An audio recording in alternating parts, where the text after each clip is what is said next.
말씀은 히브리서 12장입니다. 여러분, 이 중요한 내용을 그냥 다른 책과 똑같이 또는 다른 내용과 똑같이 그렇게 다룰 수가 없습니다. 우리 지난주 본문인데 다시 한번 오늘 한 단계 더 깊이 들어가는 본문입니다. 히브리서 12장 18절부터 29절까지 너희는 만질 수 있고 불붙는 산과 침침함과 흑암과 폭풍과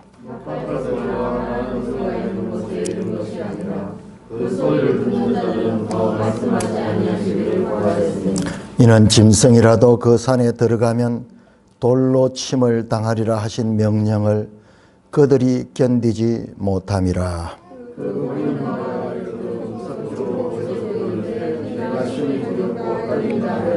자, 여기 시내산이고 이제 히브리서 궁극적으로 이야기할 것은 지금부터 나오는 시온산에 관한 겁니다. 자, 과거를 통해 가지고 어두움과 빛을 이렇게 대조하듯이, 그래서 그 시내산을 통해서 이제 시온산을 설명하려고 합니다. 그러나 너희가 이런 곳은 시온산과 살아계신 하나님의 도성인 하늘의 예루살렘과 천만 천사와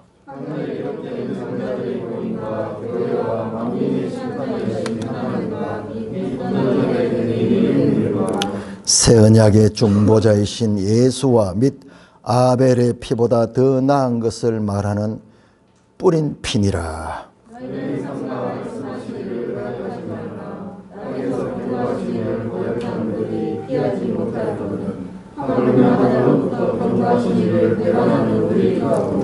그때에는 그 소리가 땅을 진동하였거니와 이제는 약속하여 이르시되 내가 또 한 번 땅만 아니라 하늘도 진동하리라 하셨느니라.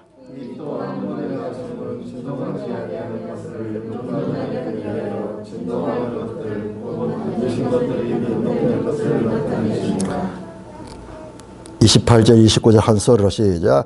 그러므로 우리가 흔들리지 않는 나라를 받았은즉 은혜를 받자.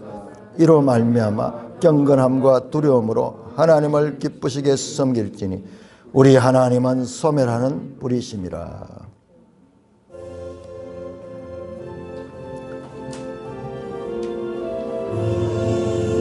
주내 모래의 마음을 여시어 말씀을 깨닫게 하옵소서. 아멘. 7월달 한 달 동안 히브리서를 공부하고 이 12장 이 부분쯤 와가지고는 이제 지쳐가지고 했는데 여기에 아주 중요한 내용들이 있어요. 오늘 읽었던 이 본문이 너무 중요한 거예요. 자, 우리는 히브리서를 통해서 분명하게 이제 예수 그리스도가 현재 하시는 일이 무엇인가를 알게 되었습니다. 두 가지입니다. 첫째, 하나는 하나님 보좌 우편에 앉아 계신 이 이야기는, 자, 우리 사도신경 한번 보세요. 사도신경에도 나옵니다. 사도신경 전능하신 하나님 우편에 앉아 계시다가 지금 현재입니다. 저로서 산 자와 죽은 자를 심판 오시라. 이건 재림을 가리켜 재림. 그 현재 재림 전 이 현재는 보좌 우편에 계셔. 이제는 우리가 이 말씀을 고백할 적에 이 속에 갈로 해가지고 보좌 우편에 그냥 가만히 통치하는 게 아니라 우리를 위하여 대제사장으로 현재적으로 간구하신다. 요 두 개가 같은 것을 가리키는 거예요. 보좌 우편에 계시는 것만 봐서 안 되고 히브리서를 통해서 예수님께서 그 보좌 우편에서 대제사장으로서 하나의 왕으로서의 통치와 더불어서 대제사장으로서 대제사장 하는 역할은 백성의 죄를 사하는 거예요. 죄를 사하는 거예요. 저와 여러분들의 현재적인 죄도요, 현재적인 죄도 지금 현재적으로 예수님이 사해 주시는 거예요.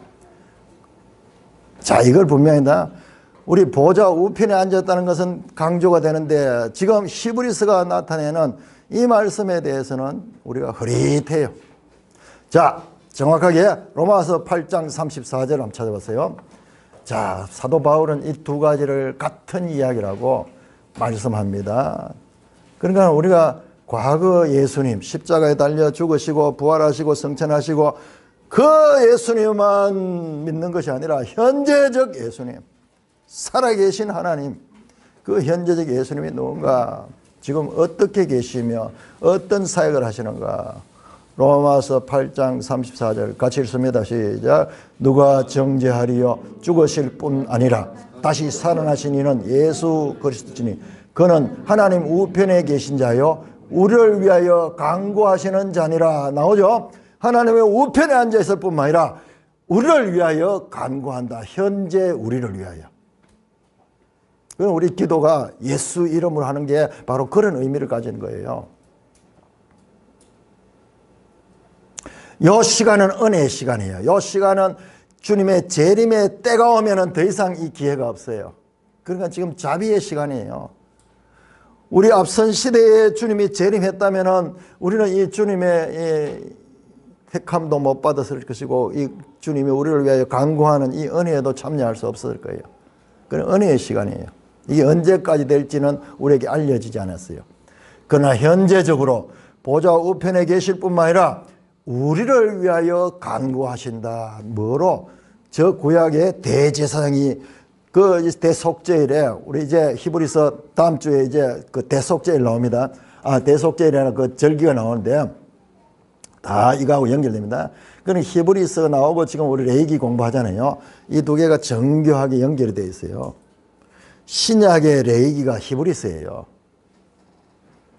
거기에서 대제사장이 하는 역할이 대속죄일에 백성의 죄를 위하여 제물의 그 피를 가지고 지성소에 들어가서 그 피를 뿌리고 그 백성의 죄를 속죄하는 거예요. 간구함으로 그 향과 더불어 가지고 그 향이 무슨 뜻이냐면 기도를 가지고 있어요. 기도.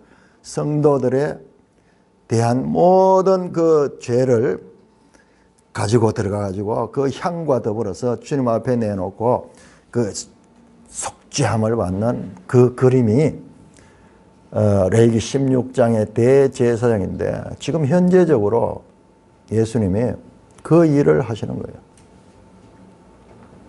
자, 여러분들 아까 전에도 그 말씀 드렸지만은 참 우리는 그냥 예수를 믿었는데 알고 보니까는 이 하나님의 은혜예요. 우리가 믿었는데 그것이 여러 종교 가운데 하나를 믿었는 것 같은데 그게 아니고 그것이 유일한 진리고 그것이 참 복된 길이에요.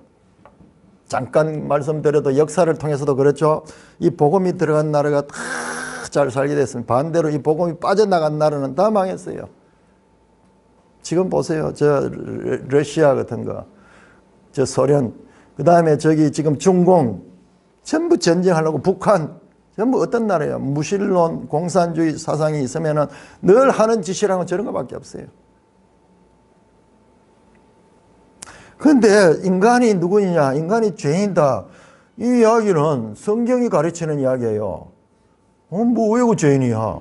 아니 인간이 만물의 영장이고 인간이 얼마나 이 세상을 복되게 하고 인간 때문에 이 세상이 발전하고 인간이 주인인데 인간에 대해서 여러 생각하지만 그런 성경은 인간이 죄인이라 그래. 죄인이라. 알고 보니까는 죄인이 맞아요. 알고 보니까 우리가 알아서 그 죄인인 것이 아니라 말씀이 그냥 선포했는데 그 말씀 그대로예요. 주의 말씀은 내 발의 등이요 내 길의 빛이다. 주님의 말씀은 그런 거예요. 우리가 알고 믿는 게 아니라 그 말씀 자체를 순종하다 보면 그 말씀이 빛이고 등이고 나중에 가르쳐줘요. 알게 돼요. 그거는 인간의 사상이 아닙니다. 인간의 사상이 인간이 이런 거 보는 게 죄인이구나. 그래서 발견된 것이 하나님의 말씀이요. 계시. 하나님이 일방적으로 선포하는 거예요. 너희는 죄를 지어서 그 창세기부터 해가지고 그 죄 이야기 나오잖아요. 그럼 뭐예요? 궁극적으로는 이 죄 문제를 해결하는 게 성경이에요. 그러니까 앞과 뒤가 정확하게 일치돼요. 예수님이 오셔서 이 죄 문제를 완전히 해결하는 거예요. 인간의 사유에서 나온 거 아닙니다. 성경에 계시된 말씀을 통하여 알게 됐고 그 말씀을 믿으니까는 그 말씀이 그대로 되는 거예요. 자, 그렇다면은 인간이 본질적으로 죄인이라면은 그럼 궁극적으로 인간은 어떤 존재며 궁극적으로 이 구원 이후에 이 하나님이 원하시는 인간상은 어떤 상인가? 그것도 성경에 나와 있어요. 그것도 성경에 분명하게 확실하게 나와 있어요. 그것이 바로 새 예루살렘, 하늘의 예루살렘의 성도들이 입성하는 거예요. 입성하는 거예요. 성경은 예루살렘 이야기로 가득 찼죠. 창세기 14장에 멜기세덱이 처음 등장할 때 그 살렘 왕이라고 하는데 그게 예루살렘을 암시하는 거라고 그렇게 성경 신학자들이 다 말합니다. 오늘 오전 시간에 공부하셨죠? 자, 이 예루살렘. 자, 우리는 항상 이제 히브리서를 통해서 성경이 어떤 거냐 알게 됐어요. 구약과 신약이 연속되어 있다. 그러니까는 이 성서, 성막에 관한 제사의 의미도 그냥 그 장대로 머무는가. 이것이 신약으로 오면서 어떻게 변화하며 발전하는가. 구원 계시의 발전성. 구원 계시는 하나님의 말씀이며 하나님의 말씀은 구원하고자 하는 하나님의 계시의 말씀이에요. 인간이 연구해서 만드는 게 아니고 하나님이 일방적으로 선포한 내려보내준 그 말씀이에요. 이 말씀은 항상 이것이 그냥 머물러 있는 것이 아니라 이것이 구약에서 신약으로 넘으면서 변화하고 발전해요. 발전합니다. 그런데 우리 땅의 예루살렘에 대해서는 많이 들어서 다윗이 그 예루살렘을 수도로 만들고 뭐 예루살렘 이야기인데 그러나 그 이야기는 궁극적으로 오늘 우리 말씀의 주제인 하늘 예루살렘으로 우리를 소개하기 위한 하나의 약도 같은 것이었어요. 히브리서 식으로 이야기하면 모형이나 그림자 같은 거였어요. 실체는 하늘 예루살렘이에요. 하늘 예루살렘 오늘 우리 히브리서에도 그렇게 말씀하고 있고 요한계시록에도 하늘에서 하늘에 그 하나님께로부터 예루살렘이 내려온다고. 사도 바울은 갈라디아서에서 이렇게 말합니다. 위에 있는 예루살렘이라는 이런 표현. 위에 있는 예루살렘. 그 다음에 이 예루살렘을 거룩한 성 또는 새 예루살렘이라고도 말하는데 이게 다 하늘 예루살렘을 가르치는 그와 같은 표현입니다. 자, 오늘 우리가 22절을 보시면은 그러나라고 시작되죠. 그러나. 자, 그 앞에 나오는 18절에서 21절까지는 이 땅에 손으로 만질 수 있는 신의 산, 모세와 이스라엘 백성들이 경험했던 그것이지만 그러나 앞에 내용을 뒤집으면서 너희가 이런 것은 만질 수 있는 것이 아니에요. 체험할 수 있는 이런 것이 아니고 이런 것은 어디냐 그러면 시온산이라. 시온산과 살아계신 하나님의 도성인 하늘의 예루살렘이다. 자, 오늘 공부하셨죠? 여러분, 이 땅에서도 시온산이 예루살렘이었고 예루살렘이 다윗성이고 이게 과거에 그 가나안식으로는 여부스 땅이었다. 지금 우리도 그렇죠. 이 대구도 과거에는 대구라고 안 불렀습니다. 달구벌이라고 불렀고 뭐 이러면서 그 이름이 계속 바뀌어요. 나라도 마찬가지죠. 우리가 뭐 이 땅이 과거엔 신라라고 하기도 했고 그다음에 뭐 고려라고도 하기도 했고 조선이라고 했다가 이제는 대한민국 그렇게 하듯이 이 땅에 있는 이 땅은 그와 같이 이 땅의 예루살렘을 가리킵니다. 자, 22절은 너희가 이런 곳은 시온산이다. 시온산이 예루살렘의 이 다른 이름이었죠. 그 다음에 뭐 살아계신 하나님의 도성인 하늘의 예루살렘. 그러니까요, 시온산과 살아계신 하나님의 도성인 하늘의 예루살렘 이 두 개는 같은 장소를 다르게 표현한 거예요. 마찬가지잖아요. 땅에 있는 예루살렘도 시온산이라고 부르고 시온성이라고 부르고 시온성. 그러니까는 이 시온산과 살아계신 하나님의 도성인 하늘의 예루살렘. 그러니까 이곳은요 영적인 세상이에요. 왜냐 그러면은 18절에 보면은 이 땅에서 만질 수 있고 눈에 보이고 소리로 들리는 감각으로 체험되는 그 장소가 아니에요. 시온산 예루살렘성. 근데 여기가 실체예요, 실체. 그럼 지금까지 우리가 봤던 땅에 있는 이것이 그림자예요. 모형이었어요. 그것은 하나님의 도성이 하나님의 도성. 하늘의 예루살렘. 그 하나님은 누구냐? 살아계신 분, 현재 살아계신 분이에요.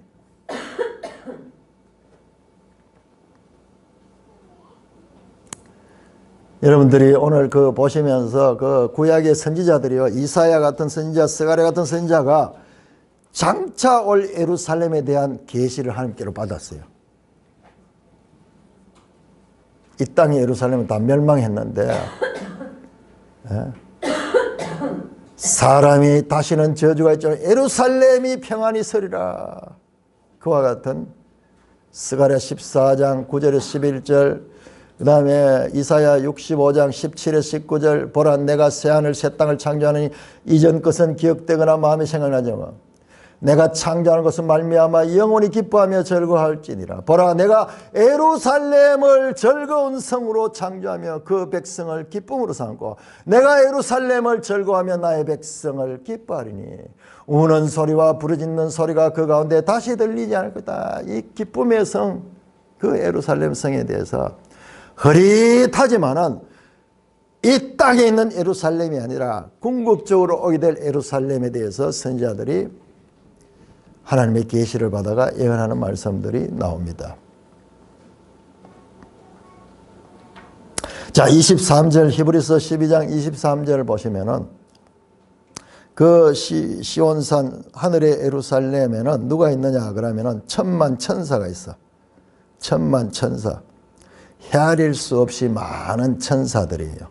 그러니까는 이곳에는요 천사들과 그 다음에 하늘에 기록된 장자들의 모임과 교회 이렇게 되어 있죠. 장자들의 모임 따로 교회 따로 되어 있는데 이게 원어로 보니까는 이 하나예요. 에클레시아 하면 교회거든요. 프로토토콘 하면 장자들, 아포게그라메논 하면은 기록된 그 기록. 게그라페 그래픽 할 때 이게 기록하다 그리다 뭐 그런 게 그게 나와요. 엔 우라노스 하늘. 그러니까는 이 원어적으로 보면 하늘에 등록된 하늘에 기록된 장자들의 교회예요. 공동 번역은 이렇게 번역했어요. 하늘에 등록된 장자들의 교회. 장자들의 모임 따로 교회 따로가 이 두 개가 하나입니다. 교회를 가 교회예요. 교회.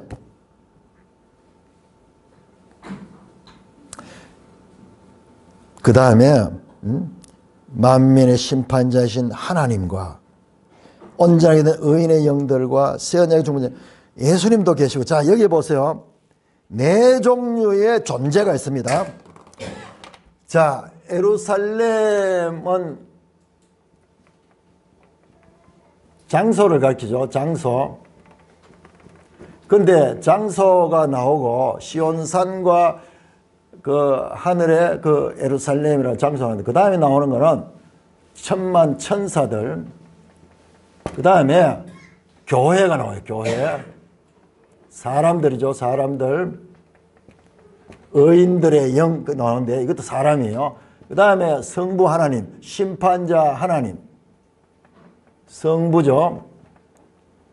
그 다음에 새 언약의 중보자 예수님, 성자 하나님. 자, 네 종류 나옵니다.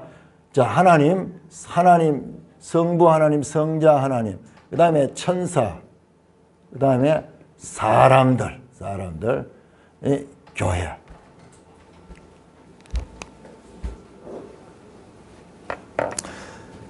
자, 한 장소, 시온산 예루살렘 한 장소를 가리키며 거기에 네 개의 존재들, 천사들, 그 다음에 교회에 속하 있는 사람, 의인들의 영, 그 그 다음에 성부 하나님, 성자 예수님. 성자 하나님 예수 그리스도와 성부 하나님 하나로 치면 하나님으로 쳐버리면은 세 존재가 나와요. 세 존재. 하나님과 천사와 사람. 그러니까는 히브리서 1장에서 천사 얘기를 자꾸 했죠. 나중에 보니까 이 천사들이 이 교회와 함께 존재하게 돼요. 한 공간에서 하늘 예루살렘에는 같이 살게 돼요. 같이 살게 돼요.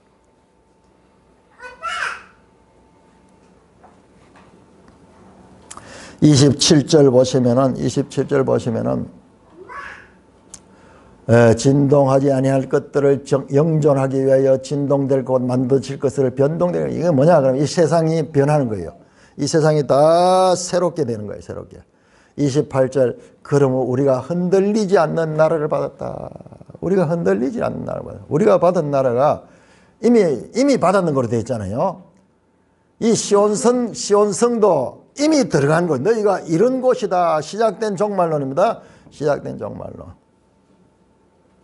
그러니까는 흔들리지 않는 나라를 받았는 거예요. 이 세상은 흔들리는 세상이에요. 이 세상은 다 없어지고요. 새 영원한 나라가 흔들리지 않는 나라가 오는데 그 나라에 누가 받나? 우리가 누구예요? 히브리서에 우리 교회예요. 교회. 자, 찬송가 210장 한번 볼까요? 찬송가 210장. 우리가 이 찬송을 부르면서도 우리 신앙은 이런 거예요. 성경 말씀을 알면서도 더 밝게 알아가는 거예요. 찬송가도 늘 부르면서도 우리가 성경을 통해서 이 뜻이 밝아지면은 그 찬송의 의미가 새로운 거예요. 시온성과 같은 교회. 시온성. 예루살렘과 시온산을 합치니까 시온성이에요. 시온성과 같은 교회. 뭐냐? 바로 이 하늘의 예루살렘에 교회가 있다는 거예요. 교회가 있다는 거예요. 시온성과 같은 교회. 교회가 시온성 안에 들어있는 거예요. 하늘 예루살렘 안에 있는 거예요. 그러므로 이 나라, 이 하늘 예루살렘은 흔들리지 않는 나라예요. 그러니까 가사를 보세요. 이 1절 가사 셋째 절에 보면 흔들 자가 없다. 흔들 자가 누구냐? 아무도 이 나라는 흔들리지 않는 나라인 거예요. 우리 한번 뜻을 생각해 보면서 이 찬송 한번 불러볼까요? 얼마나 감격적인지 몰라요. 찬송가 210장.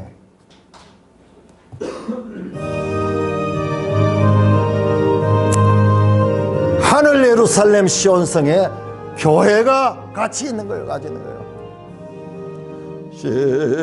시온성과 같은 교회 그의 영광 한없다. 허락하신 말씀 사람이 세운 거 아니에요. 주가 친히 세웠다. 반석 위에 세운 교회 흔들리지 않는 나라입니다.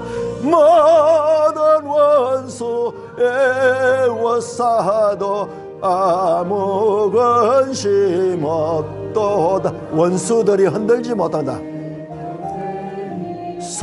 솟아나와 모든 성도 마시니 언제든지 흘러넘쳐 부족함이 없도다. 이런 계시록 21장에 보면요, 그 생명수가 나옵니다. 주의 은혜 풍족하여 넘치고도 넘친다.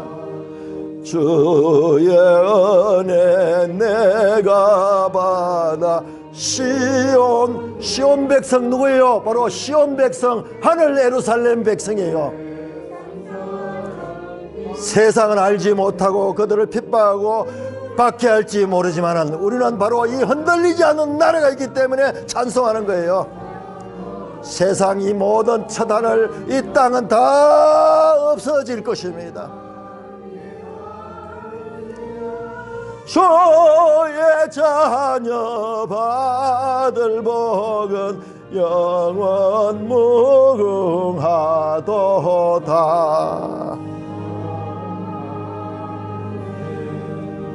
자, 시온성과 같은 교회. 자, 우리 성경에서 이걸 잘 알아야 됩니다. 성은 장소를 이야기하죠. 건물, 장소를 이야기하는, 공간을 이야기하는데, 교회는 존재잖아요, 존재. 사람들의 모임이, 성도들의 모임이 교회잖아요. 장소, 공간과 존재가 하나가 되는 것. 자, 공간과 존재라는 사람, 존재들, 존재가 원리스, 하나가 되는 것이 이게 우리 신앙의 신비입니다. 신앙의 신비야. 이게 뭐냐 그러면 여러분들, 우리가 예수를 믿고 원래 이 성전이 공간이잖아요. 성전은 공간으로 되어 있잖아요. 그런데 이 성전이 존재로 바뀌잖아요. 성령이 계시는 곳이 너희가 성전인 것과 하나님의 성령이 너희 속에 계신 줄 알지 못하느냐. 이게 신약의 핵심 메시지예요. 공간이 존재로 바뀌는 거. 바로 우리 성도의 삶이에요. 우리는 이제 더 이상 바깥 예루살렘이 아니라 그런 무슨 그 건물이 아니라 우리 자신이 성전이에요. 공간이 존재로 바뀐 거예요. 그런데 여기 보니까 시온성과 같은 교회가 시온성이네, 같은. 시온성은 공간이고 교회는 존재인지 이 두 개가 하나가 되는 거예요. 이게 영적인 세상이에요. 영적인 세상. 하나님 나라가 그래요. 하나님 나라가 그래요. 여러분, 계시록 보면 성 안에 성전을 보지 못했으니 하나님과 어린 양이 성전이라. 하나님 자체, 존재 자체가 성전이에요. 여러분, 저와 여러분들은 교회에 속해 있었어요. 우리 생각으로 우리가 알고 이렇게 했는 거 아니에요. 하나님 은혜로요. 구약에 하나님 나라가 이스라엘이라는 한 국가를 통하여 하나님 법을 주고 그 나라를 통해서 애굽도 아니고 가나안도 아니고 내 규례와 내 법을 따라 사는 한 나라를 만드는데 그게 바로 이스라엘이에요. 그러나 그 이스라엘은 법을 가졌지만은 그 법을 지킬 수 있는 그 마음의 상태가 되지 못했어요. 그래서 신약은 그 마음을 변화시킨, 이 마음 속에 성령이 들어와서 그 법을 따라 살도록 만드는 것이 바로 이 신약이에요. 이게 새 언약이에요. 우리가 더 이상 바깥 건물이 아니라, 건물 공간이 아니라 우리 자신이 성전이 된 거예요. 이 세상에 있던 어떤 단체들 가운데 유일하게 교회만이 하나님의 통치가 이루어지는 곳이고 하나님 나라가 시작된 곳이에요. 교회가 그런 곳이에요. 비록 산돌교회가 부족하고 저와 여러분들이 다 온전하지 못함에도 불구하고 이 교회가 얼마나 영광스러운지 몰라요. 이건 우리 주장이 아니잖아요. 하나님 말씀이잖아요. 하나님 말씀. 우리는 하나님에 대해서, 말씀에 대해서 우리가 보는 것이 부족하니까는 우리 정체성도 흐트러지는 거예요. 자, 마태복음 16장 찾아보세요. 마태복음 16장. 자, 이건 내가 깜짝 놀랐는데요. 예수님이 처음부터 말씀한 거예요. 마태복음 16장. 여러분, 교회라는 단어가요, 구약 성경에 안 나옵니다. 구약 성경에 안 나와요. 구약의 성도들한테는 이건 가려워져 있어요, 교회가. 자, 마태복음 16장 17절에서 19절 유명한 베드로의 신앙 고백과 예수님께서 교회를 세우겠다는 말씀이 나오는데요.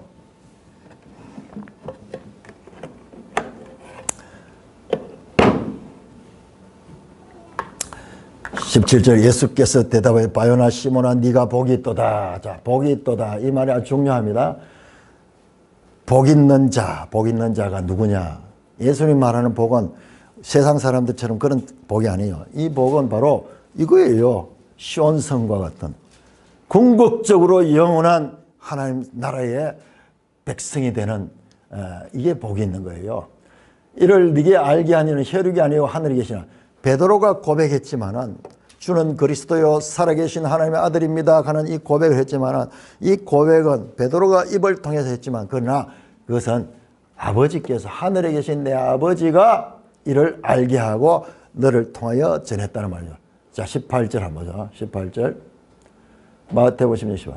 자 이러면서 또 내가 너는 베드로라 내가 이 반석에 내 교회를 요게 에클레시아 하는 단어인데 성경에 처음 나오는 교회라는 말이에요.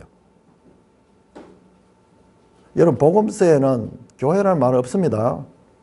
교회라는 말은 사도행전에서 나와요. 사도행전에서.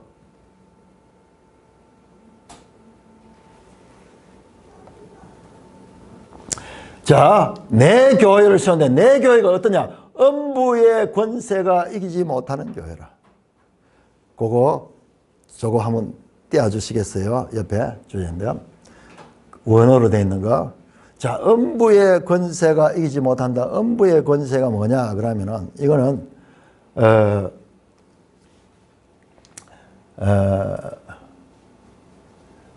프레이 아도 오 나오는데 이게 무슨 뜻이냐 그러면 여기에 세번역이 잘 돼 있어요. 요거 한번 확대해 줄까요? 자, 세번역. 우리는 지금 음부의 권세라고 하는데 이 원어로 보면은 자, 옆에 요 원어 한번 찾아보세요. 자, 여기에 권세라는 말로 번역했는데 이게 퓨렉하는 건데 이게 문이에요. 대문, 입구. 이걸 우리가 그냥 권세로 번역했는데 번역을 권세라고 했으니까 이제 보세요. 영어도 게이트, 도어, 문이죠, 문. 그래 세번역은 이걸 그대로 따라서 다시 세번역 한번 볼까요? 세번역. 자, 보세요. 죽음의 문들이 그것을 이기지 못할 것이다. 왜요? 번역이 좋으냐 그러면은 이것도 공동번역도 죽음의 힘, 우리 여기는 음부의 권세 이랬는데 이게 더 문자적이면서 이게 더 이게 확실한 거는 그 다음에 있어요. 19절을 보면은 내가 천국 열쇠를 준다잖아요. 그래 문을 여는 게 뭐예요? 문이 잠겨 있으면 그 문을 여는 게 열쇠잖아요. 그러니까는 이건 문이라고 번역했으면은 훨씬 더 우리 귀에 싹 도는 거예요. 이 음부의 권세 하데스라는데 하데스는 지옥이에요. 지옥. 소울이라고 히브리어는 소울 가는데 이거는 하늘과 반대되는 거예요. 이거는 이 불신자들이 가는 영역이에요. 마태복음 11장 23절에 예수님께서 기록한다. 가버나움아 네가 하늘에까지 높아지겠냐? 음부까지 낮아지리라. 그러면서 하늘과 음부는 대조되는 개념이에요. 대조되는 개념. 자, 19절에 보니까는 마태복음 16장 19절 내가 천국 열쇠를 준다. 자, 그러니까는 이 음부의 문을 열 수 있는 거예요. 열 수 있는 거. 열쇠는 뭡니까? 닫힌 것을 열잖아요. 그리고 열쇠는 뭡니까? 들어간다는 거잖아요. 입장, 엔트런스. 입장하는 거예요. 천국에 들어간 거예요. 이 시온성에 들어가는 거예요. 시온성에 들어가는 거. 이 시온성에 들어갈 수 있는 존재는 이 천사들이 들어가고 그 다음에 이 교회가 여기 들어가는 거예요. 예수님 벌써 처음에 그 이야기를 하셨는 거예요. 그러니 예수님 한마디는 얼마나 깊고 넓은지 사도들과 이 서신서들을 통해 가지고 쫙 풀어보면 나중에 이 말 속에 다 들어있어. 열쇠를 가지고 들어가는 거. 음부의 그 문이요 열리는 거예요. 당하지 못하는 거예요. 여기에 모든 사람들은 그 음부의 문에 들어갈 수가 없는데 이거는 문을 확 열고 음부를 무기력화시키고 그 들어갈 수 있는 거예요. 이게 교회가 여기 들어가는 거예요.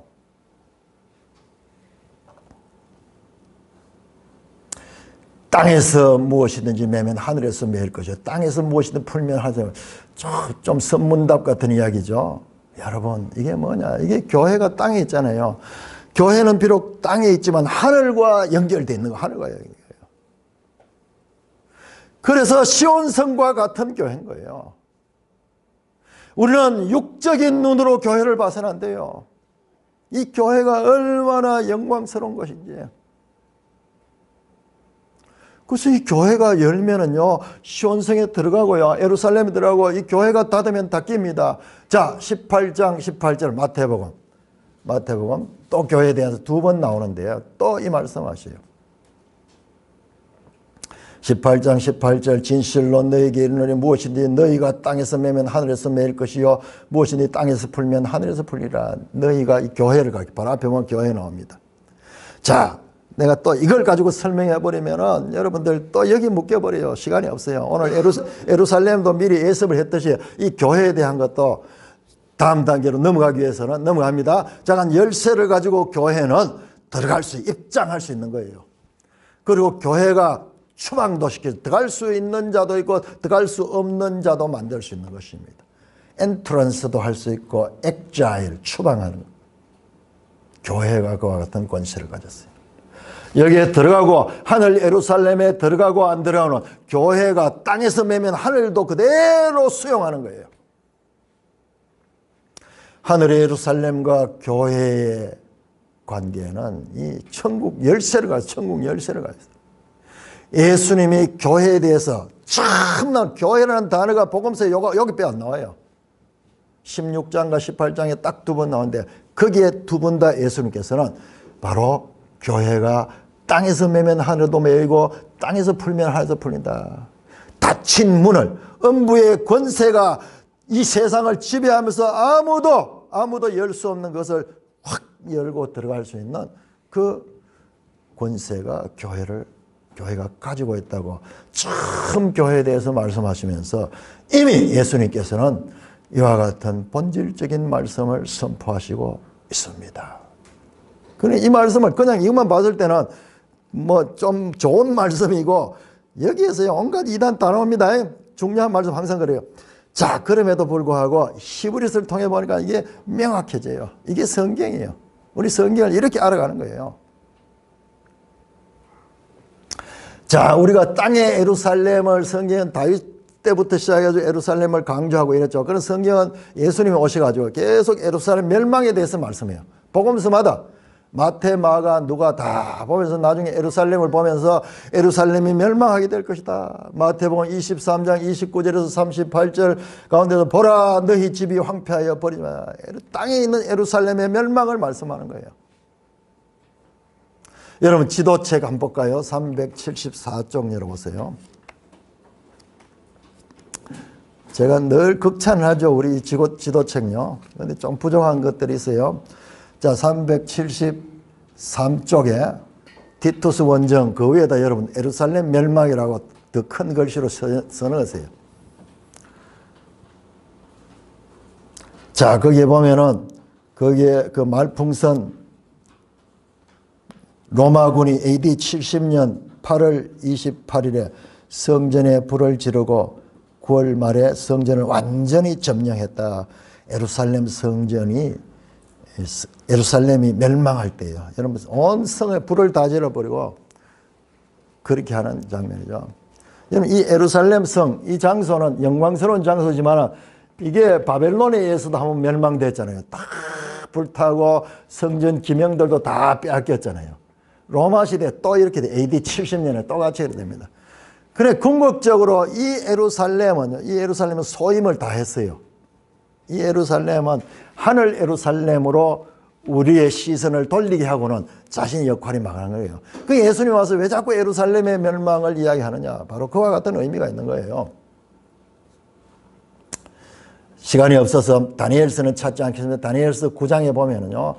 예루살렘 성이 황폐할 것을 이미 말씀합니다. 자, 그러면은, 자, 예수님이 오셨어요. 그러면은 등장하는 건 뭐냐? 하늘 예루살렘이 이제 다윗의 후손 예수 그를 통하여 하늘 예루살렘이 이제 전면에 등장하는 거예요. 자, 그 하늘 예루살렘이 어디에 나오느냐? 요한계시록 21장입니다. 찾아보세요. 요한계시록 21장. 자, 요한계시록 19장에 예수님이 재림이고요. 재림 이후에 일어나는 일들이에요.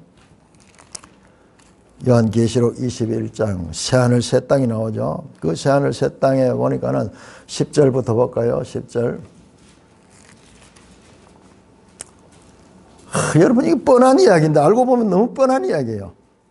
우리가 히브리서에 봤던 이 교회 하늘 예루살렘 이것이 바로 이걸 확대해서 이 부분을 자세하게 보여주는 것이 바로 지금 계시록 21장 10절부터 보겠습니다.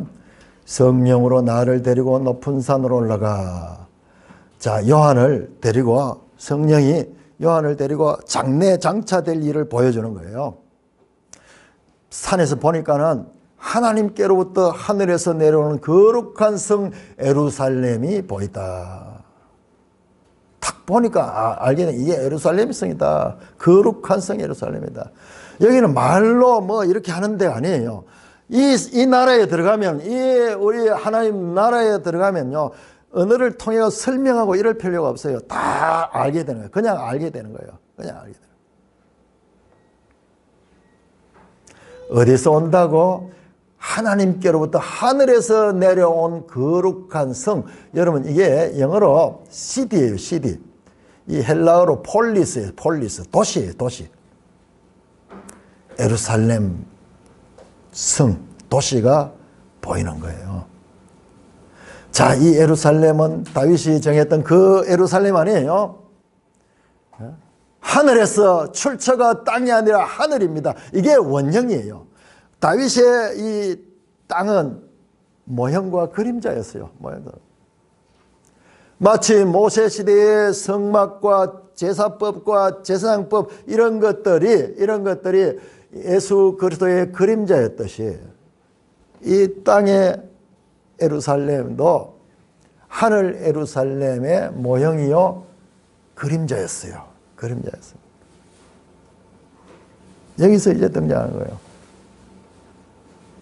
11절 보니까는 그 성의 모습을 그리고 있는데 하나님의 영광이 있어 그 성의 빛이 지극히 귀한 보석 같고 벽옥과 수정같이 맑더라. 자, 보석 같고 수정 같이라고 되어 있죠. 뭐처럼 비유적인 표현이죠. 그 성이 보석이가 아니고 수정이라고 하는 것이 아니라 그렇게 맑다는 거예요. 맑고 이렇게 뭐 표현을 하려니까는 인간의 경험과 언어를 통해서 표현하려고 하니까는 이런 방법밖에 표현할 수 없어.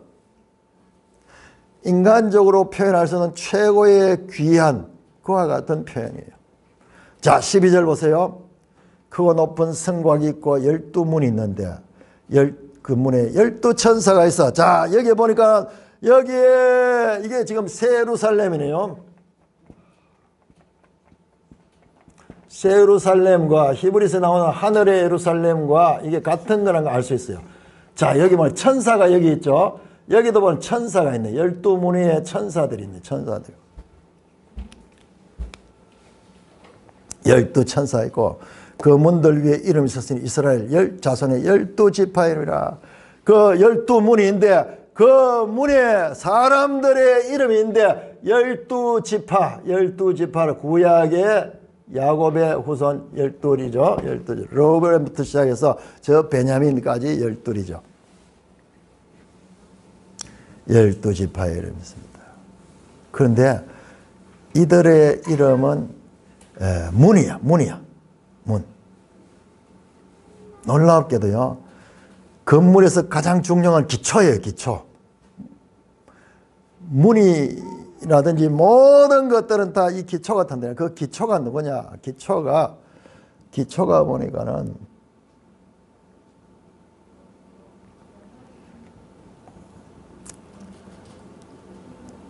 14절 보세요. 14절. 그 성의 성곽에는 12기초석인데 그 위에 어린 양의 12사도의 12 이름이 있다. 자, 12지파가 있고 12사도가 나옵니다. 자, 여러분 보세요. 12지파는 구약의 이스라엘이죠. 자, 12사도는 누구예요? 신약의 교회의 이분들에 의해서 교회가 세워집니다. 구약과 신약을 나타내는 그와 같은 성도들이에요. 그런데 놀라웠게도 신약의 이 12사도들 수적으로도 적고 12지파는 수가 많잖아요. 그리고 참으로 부족한 우리와 같은 그런 그 존재들이었지만 이분들이 새 예루살렘의 기초성이에요. 기초성. 가장 중요한 거예요. 여러분 건물을 짓는데 창을 아름답게 하고 문을 아름답게 하고 무슨 그 인테리어를 멋지게 하고 여러분 이게요. 기초가 약하면은 이게 다 이게 어그러져요. 얼마 전에 보니까는 이 강원도서 어떻게 건물 하나가 갑자기 뭐 땅이 꺼져 버려 가지고 내려앉아 버린다. 건물 형태가 다 휘어져 버려.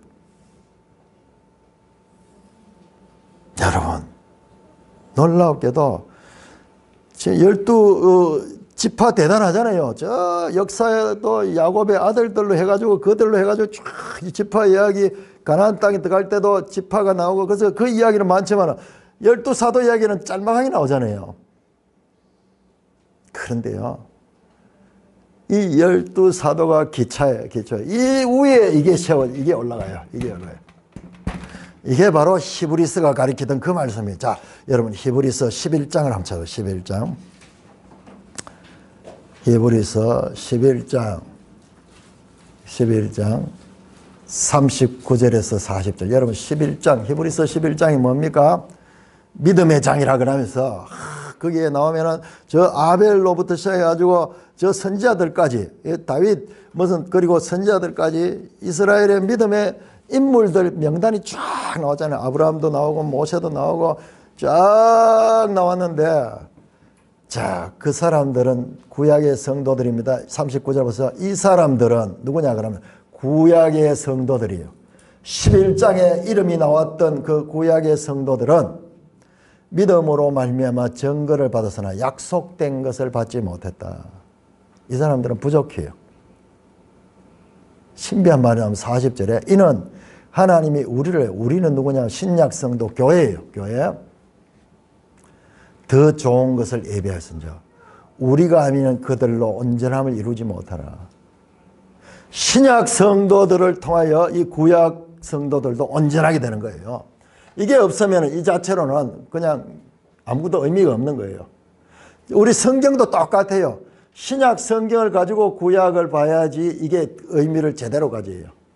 그러니까 이 반쪽만 있어가지고는 부족한 거예요. 그래서 우리가 아니면 교회, 신약 성도를 통해서 구약 성도들도 하나로 온전하게 되는 거예요. 더 좋은 것, 에덴약보다도 새 언약이 더 좋은 것, 히브리서가 그렇게 강조하던 더 좋은 것, 더 좋은 것, 더 좋은 것. 40절 나오죠. 더 좋은 것을 예비했다. 예루살렘 성에 가니까는 바로 이 12지파도 있고 12사도도 된다. 저 구약시대의 성도들도 구원받아 예루살렘 하나님 나라에 들어와 있고요. 뿐만 아니라 이 신약의 12사도들이 교회의 기초가 되었던 그 12사도들이 그 예루살렘 성의 기초석으로 자리 잡고 있습니다. 17절 보세요. 내가 성곽을 청량해 144규빗인 사람의 청량 곧 천사의 청량이다. 아니 사람의 청량이 나오고 천사의 청량이 왜 이게 나올까요? 여러분 여기에는 천사와 같이 여기에 천사와 같이 사는 거예요. 천사와 같이 사는 거예요. 그런데 좀 더 자세히 보면요. 이 천사들이 여기서 주인공이 아니에요. 천사들이 이 성도들을 섬기는 역할을 해요. 새 예루살렘 성이요. 그것이 새 예루살렘 성이고 그것이 하나님의 예루살렘, 하늘의 예루살렘이에요. 궁극적으로 여기요. 이렇게 하나님과 더불어서 자 여기에 성부 하나님과 성자 예수님도 나와야 되겠죠. 자 한번 볼까요? 23절 같이 읽습니다. 시작. 그 성은 해나 달이 비침이 쓸데없으니 이는 하나님의 영광이 비치고 어린 양이 그 등불이라. 하나님 성부의 영광이 있고 어린 양 그 아들의 빛이 그에 함께 있는 것이에요. 27절입니다. 27절. 사실상은 그 22장까지도 연결됩니다. 이 예루살렘 성에 관한 것이. 자, 27절 같이 읽습니다. 시작. 무엇이든지 속된 것이나 가정한 일 또는 거짓말하는 자는 결코 거리로 들어가지 못하되 입장 금지. 오직 어린 양의 생명책에 기록된 자들만 들어가리라. 들어갈 수 있는 자, 입장 허가를 받은 자.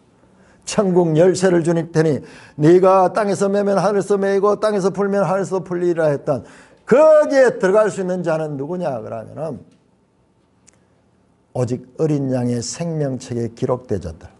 이 교회가 보니까는요, 이 교회가 하늘에 기록된 장자들의 교회예요.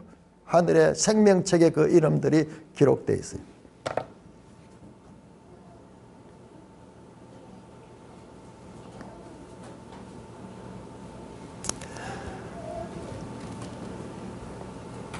에덴약에서 이스라엘이 처음으로 이제 하나님의 나라로 이 땅에 등장했습니다.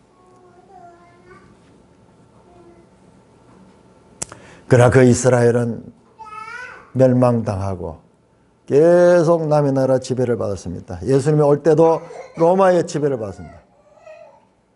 그러나 예수님이 이 땅에 오셔서 십자가에 죽으시고 부활하시고 승천하시고 보좌 우편에 앉으시고 성령을 보내주신 이 땅에 교회가 생겼습니다. 교회가. 에덴약의 이스라엘은 새 언약의 교회의 모형과 그림자였어요. 그 교회는 이미 하늘 예루살렘의 자리를 차지하고 있습니다. 자, 우리 매일 성경 이것을 설명하려고 하면 한정 없고요. 자, 매일 성경 80쪽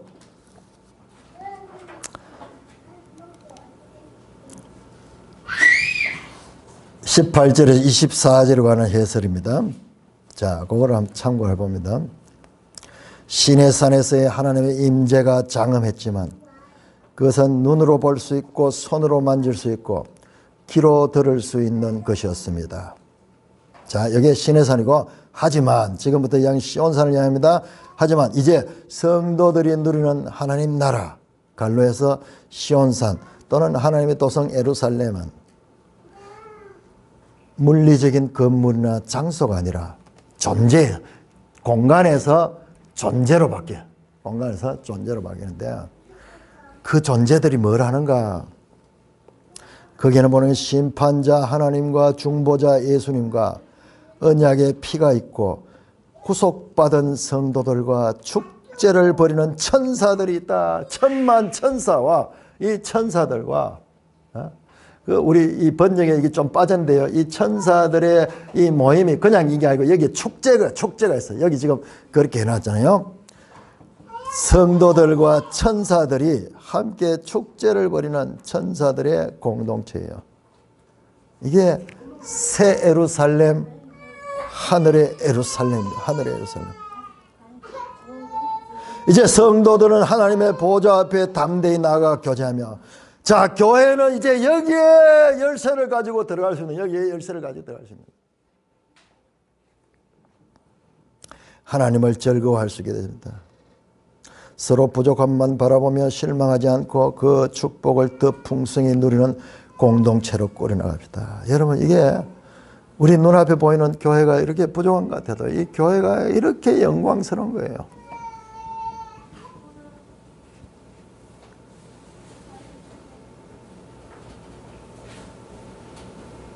교회에는 거룩한 천사들과 함께 하나님 아버지와 어린 양 예수 그리스도와 함께 교회가 그 하늘 예루살렘, 여기에는요 영원한 곳입니다. 여기에는 죄의 그림자조차 없는 곳이에요. 여기는 우리 이 땅에서는 상상할 수 없는 최상의 이 좋은 것들, 말로 형언할 수 없는 시간 속에서 이 땅에서 이는 형언할 수 없는 그 나라예요. 그 나라. 이 나라를 위해서는요, 이 땅에서 어떤 대가를 치러서도 저 예루살렘은 가치 있는 곳이고 그것이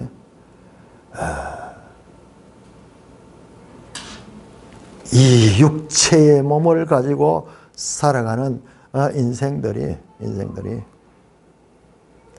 저 나라로 편입할 수 있다면 그보다도 더 성공적인 인생이 없고 그보다도 더 축복된 삶을 사는 자가 없는 거예요. 그 반대로 이 땅에서 온갖 것 다 누리고 모든 것을 다 누려도 저 나라에 들어가지 못한 자는요, 이 안개 같은 이 땅에서의 잠시 있을 거기에 도취하고 멸망에 빠지는 거예요.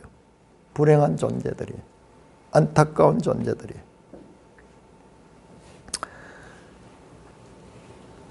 우리가 하늘 예루살렘에 관한 이해를 가지고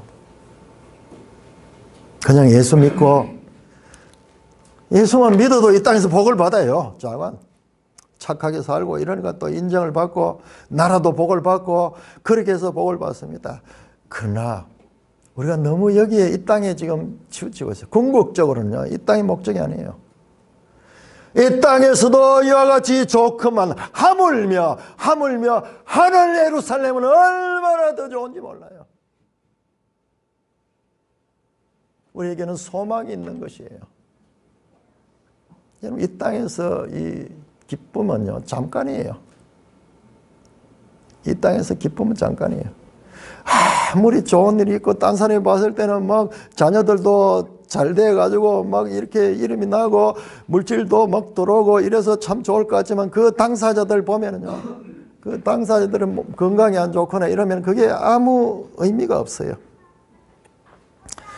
아마 젊은 사람들은 잘 모를 것이다만 최근에 이제 올해입니까? 이어령 교수라고 우리 시대에 가장 한국인들 가운데서 가장 똑똑한 사람이라고 이야기하죠.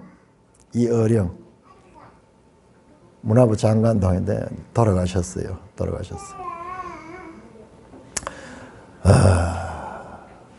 그 지혜롭고 이런 사람들도 그 죽음 앞에 참 허무하게 돌아가요. 그런데 그가 나중에 신앙을 가졌기 때문에 정말 무신론자고 인본주의자던 자가 딸로 인하여 딸의 그 이민아 목사라고 그 딸로 인해 가지고 참 엄청난 연단을 받으니까 깨지더라고요. 인간은 약해요. 그렇게 굳은 사람이고 그렇게 인본주의자고 그렇게 자기중심적인데 그 자녀의 이 고통과 자녀의 낮아짐 앞에는 어쩔 수 없이 무너졌는데 그러면서도 그분은 아마 소망을 가지고 하나님 나라로 갔을 거예요. 아무것도 아니에요. 이 땅에서. 사랑하는 형제 자매 여러분들, 지난 7월에서 8월 초 현재까지 우리는 히브리서라는 성경에 고봉을 한 걸음 한 걸음 더듬어 올라왔습니다. 제가 여기서 레위기로 지금 못 나가고 있는 게 지금 다시 이 부분을 다시 여러분들 심어야 돼요, 여러분들. 다른 성경 구절 같이 똑같은 분량으로 다룰 부분이 아니라는 말씀입니다.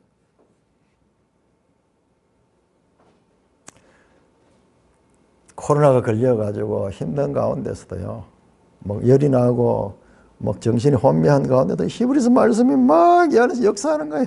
너무 신비를 경험했어요. 비몽사몽간에도 그 히브리서 말씀이 살아서 막 나에게 막 움직이는 거예요. 그러면서 궁극적으로 이 하늘 예루살렘, 그냥 막연한 곳이 아니라 성경이 우리에게 최대한 열어 보여줍니다. 히브리서를 통해서, 그리고 요한계시를 통해서 확 열어 보여줍니다.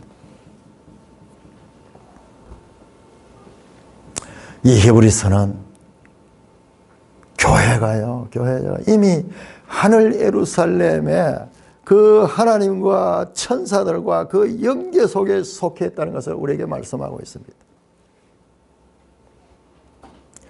주후 70년 이 땅의 예루살렘은 로마에 의해서 멸망함으로 이 땅의 예루살렘 신내는 끝이 났고 바로 우리의 시선은 하늘 예루살렘으로 향하게 되었습니다. 성경은 죄로 오염됐던 이 세상은 어복처럼 낡아지고 갈아입을 곳이라고 말씀합니다. 새 옷이 아무리 좋지만은 좀 지나면은 다 낡고 힘들죠. 이제 나이가 들면 젊은 사람은 잘 모를 거예요. 늘 사가지고 뭐 옷이 늘 새 것 같죠. 이제 나이 많은 사람들 보면 젊었을 때 샀는 옷이 보면은 멋있는 옷이라는데 막 낡아가지고 다 이제 못 쓰게 되는 것 같아요. 신발 같은 거 특히 새 신발 신으면은 뭐 그 시간이 지나면 점점 낡아지죠. 마찬가지로 성경은요, 이 세상을 그렇게 표현합니다. 어복처럼 낡아지고 이 우리가 살고 있는 이 땅과 이 하늘은 임시적인 것이다. 언젠가는 변동될 것이다. 언젠가는 다 이렇게 갈아입게 될 것이다. 베드로후서 3장 10절에 13절 말씀합니다. 그러나 주의 날이 도둑같이 오리니 그 날에는 하늘이 큰 소리로 떠나가고, 와, 이게 상상할 수 있습니까? 하늘이 어디로 떠나간단 말이에요. 우리의 상상을 초월하는 대변화입니다. 물질이 뜨거운 불에 풀어지고 땅과 그 중에 있는 모든 일이 드러나라. 여기 물질 가는 건요, 이 물질을 구성하고 있는 원소들 뭐 이런 것들이에요. 이런 것들도 다 풀어지고요.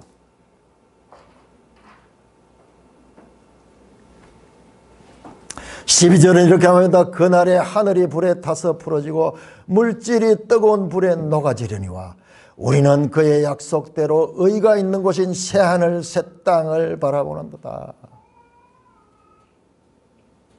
이 땅이 천년이 하루 같고 하루가 천년 같은 그 하나님 앞에 이 땅은 궁극적으로 새하늘 새 땅으로서 편입되는 거예요.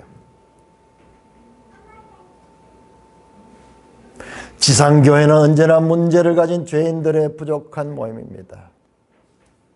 그러나 이 교회가 하늘 예루살렘에 속해 있는 영광스러운 교회.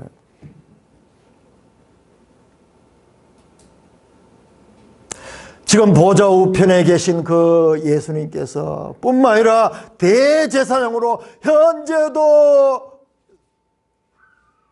우리를 위하여 중보하시는 것은요, 지금 현재 살아있는 저와 여러분들의 죄조차도 십자가에서 완전하게 인류의 원죄를 해결했지만은 지금 현재 그럼에도 불구하고 죄를 짓고 있는 현재 이 복수 죄들 이것조차도 깨끗하게 처리하셔서 우리를 하늘 예루살렘에 입장할 수 있도록, 열쇠를 가지고 입장할 수 있도록 그런 존재로 삼은 것이 바로 교회입니다. 교회. 그러므로 하늘 성소에서 대제사장으로서 현재적으로 계시는, 그리하여 십자가에서 뿐만 아니라 현재적으로 그리고 미래의 온전한 구원의 주가 되시는 분은 바로 예수 그리스도. 히브리서 3장 1절 우리 다 같이 한번 읽고 오늘 설교를 마치겠습니다. 히브리서 3장 1절 우리 한번 찾아주시기 바랍니다.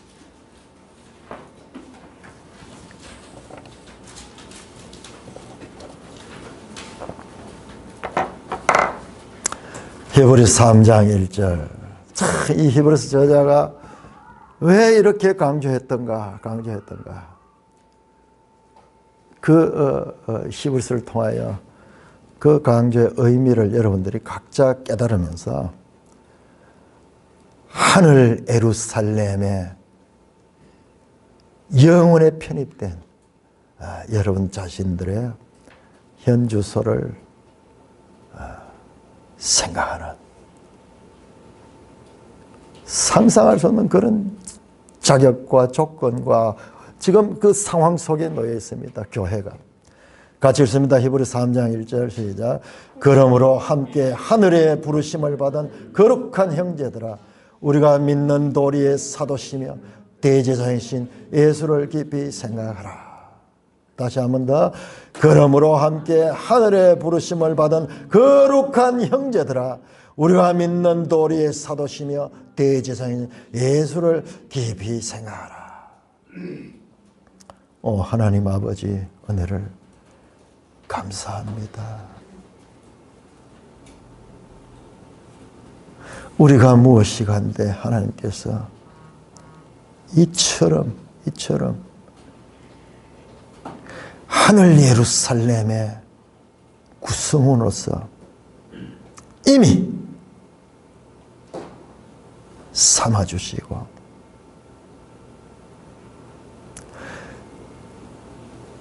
영원 속에 편입된 존재로 여겨주시며 우리의 온전한 구원을 위하여 하늘 성소 대제사장으로 일하시는 예수님, 영광 존귀 찬송 세세토록 받아 누리시옵소서. 우리 주 예수 그리스도의 이름으로 감사하며 기도드리옵나이다. 아멘.